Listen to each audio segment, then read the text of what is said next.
Lokuta eyaka na ascenseur, vérité et un escalier pe ekumi.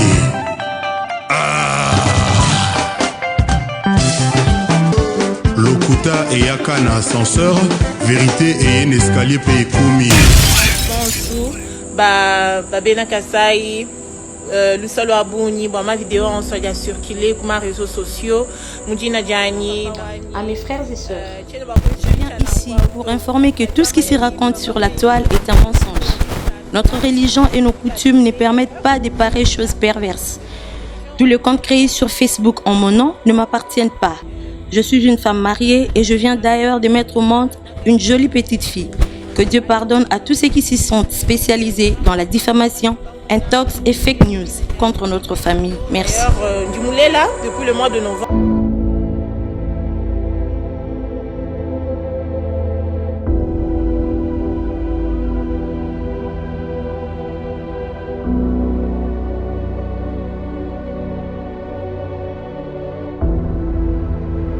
Alphonse Ngoï Kassanji, l'homme.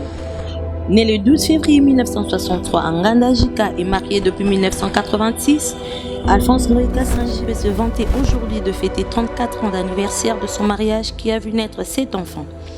Les 6 premiers diplômés d'université et la dernière qui a rejoint l'université il y a peu. Nous voulons vous parler de ce père de famille philanthrope reconnu comme tel par ses nombreuses actions sociales au profit des démunis, mais toute réussite à son pervers, la haine et la jalousie.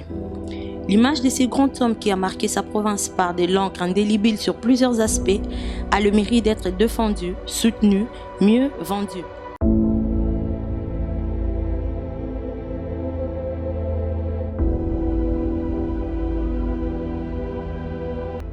C'est le cas de les dire. 1. À la faveur des Kassaïens pour avoir été leur gouverneur pendant plusieurs années, Alphonse Ngoï Kassanji a, sur fonds propres, contribué à baisser le taux de mortalité infantile par son soutien à la maman kassaïenne. Il a pour ce faire contribué à la prise en charge aux frais de maternité, à la construction et réhabilitation de plusieurs centres de santé, à l'éducation civique de masse sur les méthodes contraceptives. 2. Alphonse Ngoï Kassanji, encore lui, a laissé sa province au top 2 de l'éducation nationale sur l'ensemble de notre pays, et ce, de 2008 à ce jour. 3. Dans le cadre de l'encadrement de la jeunesse et pour le développement du sport, il a construit l'un des meilleurs stades que compte toute l'Afrique centrale, une véritable fierté pour notre pays. La liste de ses réalisations est loin d'être exhaustive. Dans son Kasaï, comme à Kinshasa et partout où il passe à l'intérieur du pays, sa présence attire de foules diverses qui accrochent l'homme sans faire allusion à son appartenance politique. Il est présenté comme étant l'homme de la cohésion nationale, symbole de fierté pour les hommes de bien, homme à abattre pour certains qui se montrent jaloux et haineux. Pour ne citer qu'un exemple parmi les faits que nous avons personnellement vécus, les matchs entre AS Bantou et Sangabalende, considérés comme des derbys de Mbujimaï, offraient les spectacles très intéressants à l'époque où il était encore gouverneur. C'est dire que les deux équipes s'affrontaient, leurs supporters divisés, mais tous applaudissaient leur gouverneur alors que son appartenance à Sangabalende est connue de tous. Il faut le faire. Les textes que nous vous présentons n'est qu'un premier dans une longue série d'articles que nous sommes disposés à publier pour parler de l'homme tel que nous les percevons et comme il est réellement.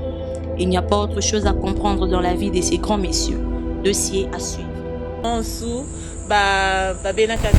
mes frères et sœurs, je viens ici pour informer que tout ce qui se raconte sur la toile est un mensonge. Notre religion et nos coutumes ne permettent pas de pareilles choses perverses. Tous les comptes créés sur Facebook en mon nom ne m'appartiennent pas. Je suis une femme mariée et je viens d'ailleurs de mettre au monde une jolie petite fille. Que Dieu pardonne à tous ceux qui s'y sont spécialisés dans la diffamation, intox et fake news contre notre famille. Merci. Lokuta eyaka na ascenseur, vérité et un escalier pe ekumi. Lokuta eyaka na ascenseur, vérité et un escalier pe ekumi.